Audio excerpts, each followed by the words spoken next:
သက်80အရွယ်တန်းကျွယ်တထေးကြီးကကချေတီမလေးနဲ့ပြောပါနေချိန်မှာကျွန်တော်ကတော့တစ်ဖက်အဆောက်အဦသတင်းပေါက်ကနေသူတို့ရဲ့လှုပ်ရှားမှုတိုင်းကိုချောင်းကြည့်နေခဲ့တာပါကချေတီမလေးရဲ့အလှကခဏတာစိတ်ပြန့်လွင့်စေခဲ့ပေမဲ့ကျွန်တော်ရဲ့ပြစ်မှတ်အစ်စ်ကတထေးကြီးဖြစ်တာကြောင့်ချက်ချင်းပဲအကြည့်လွှဲလိုက်ပါတယ်ကျွန်တော်တနက်မောင်းတင်ပြီးတထေးကြီးစီကိုအချိန်ဆလိုက်တယ်လက်ဖြုတ်ကိုဆွဲညှစ်လိုက်တဲ့အခိုက်အတန့်မှာပဲအဲ့ဒီမိန်းကလေးကတထေးကြီးရှိကိုရုတ်တရက်ရောက်လာခဲ့ပါတယ်ကြည်စံကသူမကိုမှန်သွားပြီးကျွန်တော်လူမတက်မိသွားခဲ့ပြီးကျွန်တော်နောက်တစ်ချိန်ထပ်ပစ်ဖို့ပြင်လိုက်ပေမဲ့တထေးကြီးရဲ့တက်တော်ဆောင်ကလိုက်ကာကိုဆွဲပိတ်လိုက်တာကြောင့်အခွင့်အရေးလက်လွတ်သွားမှန်းသိလိုက်ရပါတယ်ရဲတွေခြေရာခံမလိုက်နိုင်ခင်ကျွန်တော်ဒီနေရာကနေအမြန်ဆုံးထွက်ပြေးရမယ်တနက်ကိုအစိပ်ပိုင်းတွေဖြုတ်ပြီးအိတ်ထဲထက်ကြီးကွန်တွေကိုကောက်ပြီးအခင်းဖြစ်နေရကိုအတက်နိုင်ဆုံးတန်ရှင်းရေးလုပ်ခဲ့ပါတယ်မျက်နှာကိုဖုံးကွယ်ဖို့ဆိုင်ကယ်အုပ်ထုတ်ဆောင်ပြီးလေကားကနေဆင်းခဲ့တယ်ရဲတွေမရောက်လာခင်အဆောက်အဦထဲကနေလွတ်အောင်ထွက်နိုင်ခဲ့ပေမဲ့ဒါဟာလုံခြုံသွားပြီလို့မဆိုလိုပါဘူးတုံးခဲ့တဲ့ပစ္စည်းတွေကိုဟိုတစဒီတစလွှင့်ပစ်ခဲ့တယ်လို့ဆိုင်ကယ်ကိုလည်းစွန့်ပစ်ခဲ့ပါတယ်ဆိုင်ကယ်အုပ်ထုတ်ကိုပင်လယ်ထဲပစ်ချပြီးဆိုင်တဆိုင်ကအိမ်သာထဲမှာအဝတ်စားတွေအကုန်လဲတကူလုံးကိုလည်းရမ်းနဲ့ပြောက်အောင်စင်ကြယ်အောင်ဆေးကြောပစ်လိုက်ပါတယ်ပြီးတော့ခီးသွားတယောက်လိုဟန်ဆောင်ပြီးလေစိတ်ကိုတွားခဲ့ပေမဲ့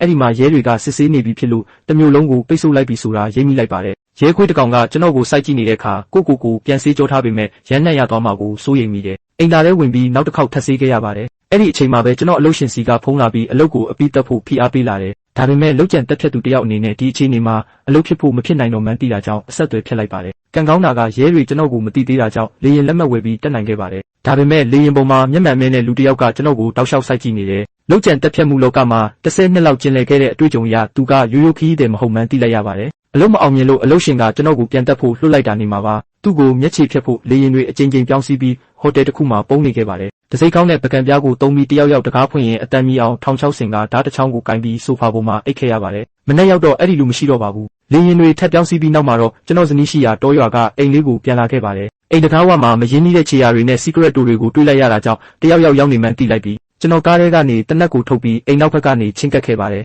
အိမ်ထဲမှာငြိမ်သက်နေပေမဲ့ဇနီးသည်ကြိုက်တတ်တဲ့တချင်းတန်ကပြန့်လွင့်နေတော့မယ်ဒါပေမဲ့သူမကိုတော့မတွေ့ရပါဘူးအိမ်ထဲမှာရုံးရည်ဆန်ခတ်ဖြစ်ထားတဲ့အမတ်သားတွေနဲ့ကျန်းပြင်ပေါ်ကတွေးကွက်တွေကိုမြင်လိုက်ရတဲ့အခါကျွန်တော်တုန်လှုပ်သွားပါတယ်မှန်တင်ခုံမှန်တွေကွဲချင်နေပြီးနေရံမှာလည်းတွေးတွေပြေကျန်နေတယ်ဇနီးတဲ့အတွက်စိုးရိမ်တကြီးနဲ့ရောက်ခမစီဖုံးဆက်မေးကြည့်တော့မှသူမဆေးရုံရောက်နေမှန်းသိလိုက်ရပါတယ်သူမအသက်ဘေးကလွတ်ပေမဲ့ဒဏ်ရာပြင်းထန်တာကြောင့်ကျွန်တော်တကယ်ကိုဒေါသထွက်မိပါတယ်ဒါကိုလုပ်တဲ့သူတွေကိုပြန်ပေးဆက်စေရမယ်ကျွန်တော် channel ကိုထွက်ပြီးဖုံးကွယ်ထားတဲ့ကျွန်တော်ရဲ့လှုပ်ဝက်လက်နက်ကိုထုတ်လိုက်ပါတော့တယ်